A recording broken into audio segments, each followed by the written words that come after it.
कभी सोचा है कि ऐसा क्यों होता है कि हम कुछ चीजें तो मतलब बहुत जल्दी सीख लेते हैं, जैसे कोई नया वीडियो गेम, हाँ बिल्कुल। और वही कुछ चीजें बार बार पढ़ने के बाद भी लगता है कि दिमाग में कुछ गया ही नहीं। मुझे तो आज भी स्कूल के वो केमिस्ट्री के फॉर्मूले याद नहीं होते। हाँ। ये सवाल तो बहुत से लोगों के मन में आता है। तो क्या इसका असली कारण ये है कि केमिस्ट्री मुश्किल है या मेरे सीखने के तरीके में ही कोई गड़बड़ थी? देखिए, ज्यादातर मामलों में जवाब यही होता है कि दिमाग में नहीं बल्कि हमारे तरीके में सुधार की गुंजाइश है। अच्छा। आज हम इसी कला पर बात करेंगे, मतलब सीखने की कला को ही सीखने की कोशिश करेंगे। दिलचस्प। तो हमारे पास स्रोत क्या है? हमारे आज जो स्रोत लगे हैं वो पीटर हॉलिस की किताब the science of self learning पर आधारित एक वीडियो समरी है। और हमारा मकसद है कुछ ऐसे शक्तिशाली तरीकों को समझना जिनसे कोई भी अपनी सीखने की क्षमता को बेहतर बना सकता है। जी। चाहे वो छात्र हो, कोई नई स्किल सीख रहा, पेशेवर हो या बस कुछ नया जानने का शौकीन हो। बिल्कुल।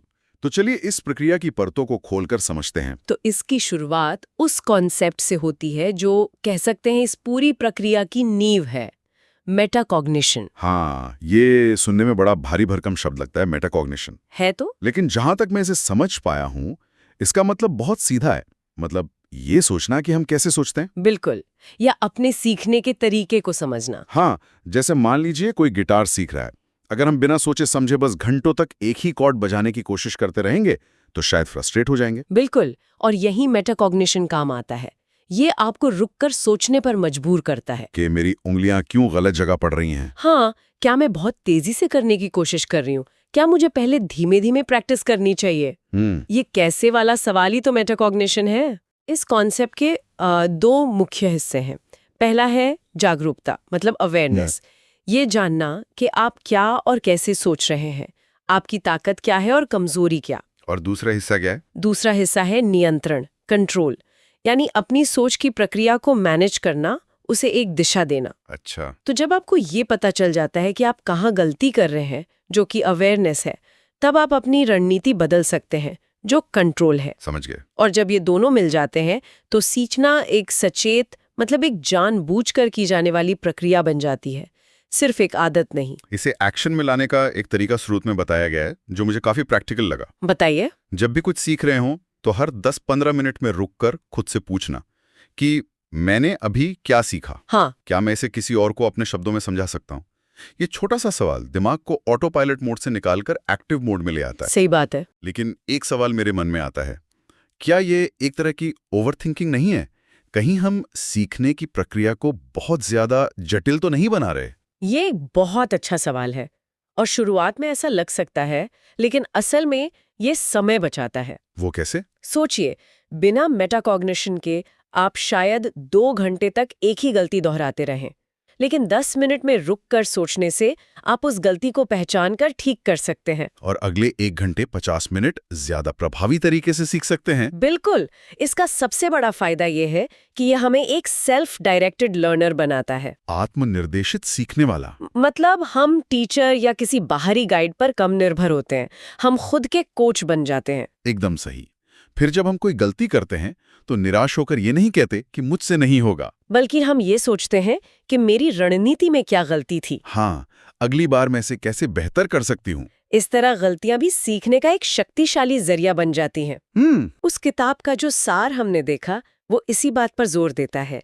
हर इंसान का दिमाग एक बगीचे की तरह है। ये एनालॉजी दिलचस्प है। हाँ, सोचिए, आप बिना सोचे समझे बस बगीचे में पानी डालते रहें तो कुछ पौधे सूख जाएंगे और कुछ ज्यादा पानी से खराब हो जाएंगे, है ना? सही बात है। मेटाकॉग्निशन वो प्रक्रिया है जिससे आप ये समझते हैं कि आपके बगीचे के किस पौधे को कितनी धूप चाहिए, कितना पानी और कैसी मिट्टी। आप अपने दिमाग के माली बन जाते हैं। ठीक है, तो पहला कदम है अपने सोचने के तरीके को समझना। लेकिन एक और आम समस्या है, खासतौर पर जब हम कुछ पढ़ रहे होते हैं। हाँ, वो तो है। मतलब मैंने कई बार पूरी किताब पढ़ी है और आखिर में लगता है कि दिमाग एक छलनी बन गया हो जिसमें से सारी जानकारी फिसल कर निकल गई। हाँ, बिल्कुल। कुछ याद ही नहीं रहता। ये अनुभव हम सबने किया है। और यहीं पर एक्टिव रीडिंग और पैसिव रीडिंग का जो फर्क है वो सामने आता है। अच्छा। पैसिव रीडिंग का मतलब है सिर्फ आंखों से शब्दों को स्कैन करते जाना, शायद बैकग्राउंड में म्यूजिक चल रहा हो और दिमाग कहीं और ही हो। और एक्टिव रीडिंग? जबकि एक्टिव रीडिंग एक सचेत प्रक्रिया है जिसमें आप दिमाग को पूरी तरह से शामिल करके पढ़ते हैं। उस वीडियो समरी में इसकी 3 प्रमुख तकनीकें बताई गई हैं। पहली है स्किमिंग, यानी किसी भी चैप्टर को शुरू करने से पहले उसकी मुख्य हेडिंग्स, बोल्ड शब्दों और निष्कर्षों पर तेजी से नजर दौड़ाना। ईमानदारी से कहूं तो ये मुझे हमेशा थोड़ा चीटिंग जैसा लगता था। क्या इससे सच में कुछ सीखते हैं? हाँ, ये एक आम धारणा है, लेकिन इसका मकसद पढ़ना नहीं बल्कि दिमाग को तैयार करना है। तैयार करना। हाँ, स्किमिंग से दिमाग को एक ओवरव्यू मिल जाता है, एक तरह का नक्शा। तो जब आप असल में पढ़ना शुरू करते हैं तो चीजें ज्यादा जानी पहचानी लगती हैं और दिमाग नई जानकारी को उस नक्शे में सही जगह पर फिट कर पाता है। बिल्कुल, ये फिल्म देखने से पहले उसका ट्रेलर देखने जैसा है। समझ गया। और दूसरी तकनीक? दूसरी है प्रीव्यूइंग, जो स्किमिंग से एक कदम आगे है। इसमें आप पढ़ने से पहले एक छोटी सी योजना बनाते हैं। योजना? जैसे कि? जैसे आप सोचते हैं कि इस चैप्टर से आपका लक्ष्य क्या है, आप क्या सीखना चाहती हैं, कौन से हिस्से ज्यादा जरूरी लगते हैं। इससे आपका दिमाग पहले से ही अलर्ट हो जाता है कि उसे कहाँ ज्यादा ध्यान देना है। जी। और तीसरी जो मुझे लगता है सबसे असरदार है, वो है समराइजिंग। हाँ, यानी हर पैराग्राफ या सेक्शन को पढ़ने के बाद रुककर उसे अपनी भाषा में 1-2 लाइन में दोहराना। हाँ, लेखक का तर्क है कि असली लर्निंग इसी पल होती है, जब आप सिर्फ जानकारी को पढ़ नहीं रहे होते बल्कि उसे प्रोसेस करके अपने शब्दों में ढाल रहे होते हैं। तब दिमाग एक गहरा कनेक्शन बनाता है। तो यहाँ ये समझना जरूरी है कि एक्टिव रीडिंग को मतलब तेजी से पढ़ना नहीं है। नहीं, बिल्कुल नहीं। बल्कि स्मार्ट तरीके से पढ़ना है। यह क्वांटिटी का नहीं, क्वालिटी का खेल है।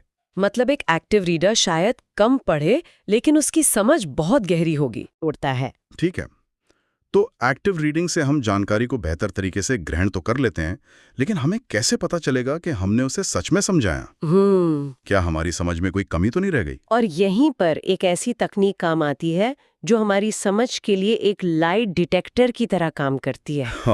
लाई डिटेक्टर, ये तो दिलचस्प लग रहा है।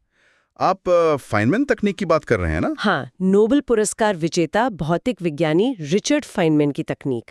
इस तकनीक का मूल सिद्धांत बहुत सरल और शक्तिशाली है। क्या है वो? फाइनमैन का मानना था, अगर आप किसी कॉन्सेप्ट को सरल भाषा में जैसे किसी 12 साल के बच्चे को नहीं समझा सकती, तो इसका मतलब है कि आप उसे खुद भी ठीक से नहीं समझी हैं। ये बात तो चुभती है, लेकिन है तो सच।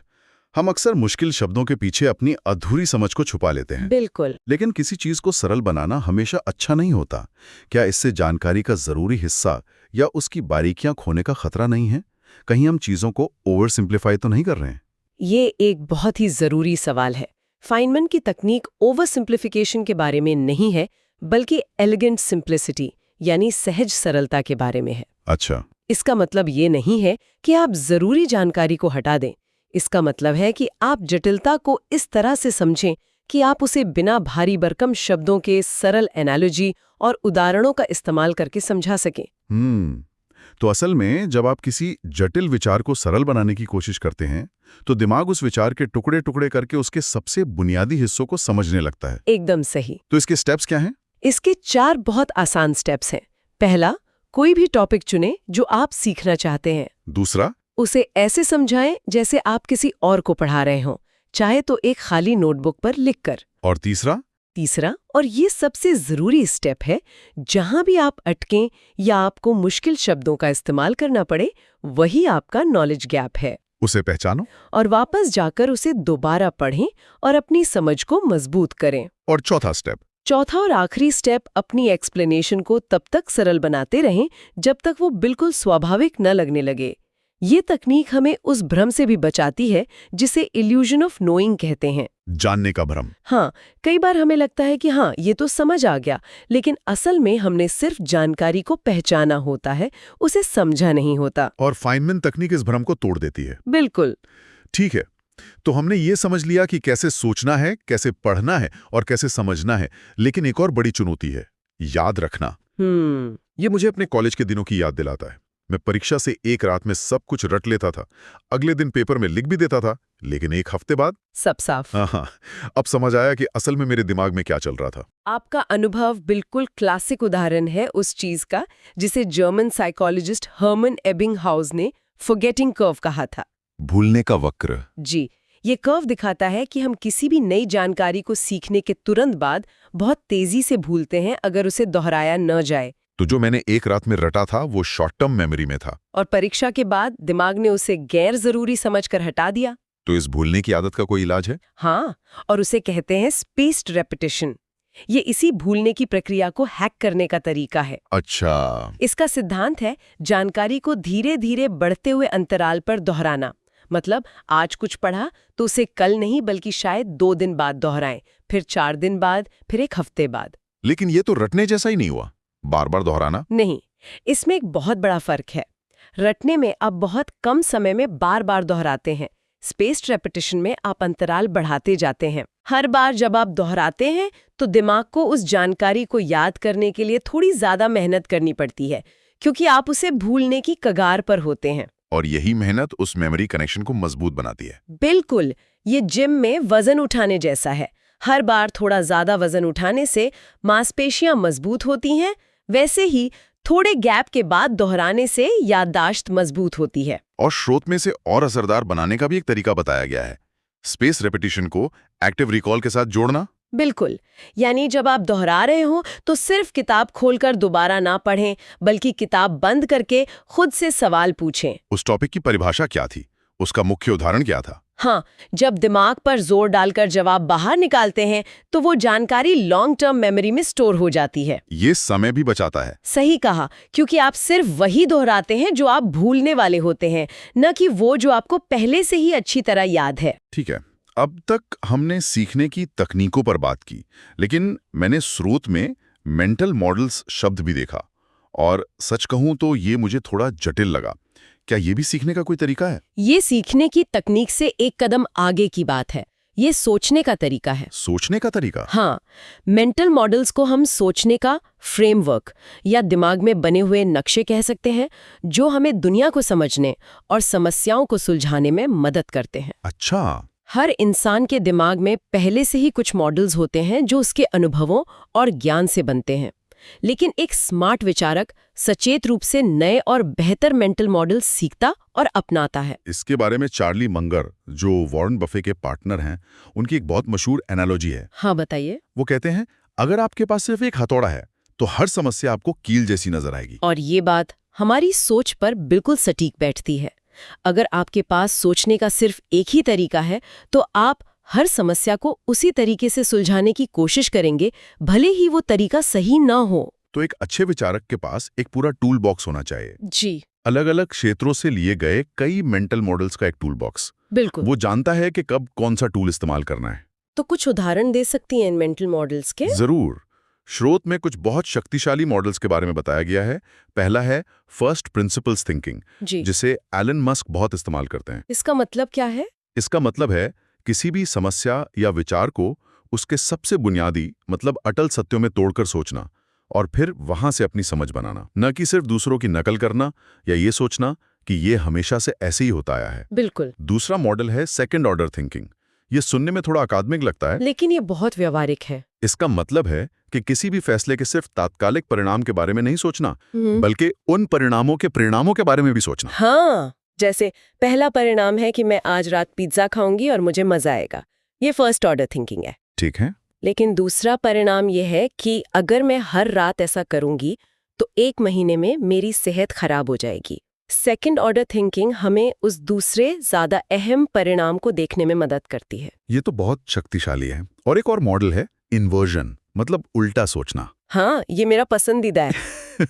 कैसे काम करता है? जैसे मैं सफल कैसे हो सकता हूँ, ये सोचने की बजाय ये सोचना कि मैं किन किन तरीकों से निश्चित रूप से असफल हो सकता हूँ, और फिर उन चीजों से हर हाल में बचना। बिल्कुल।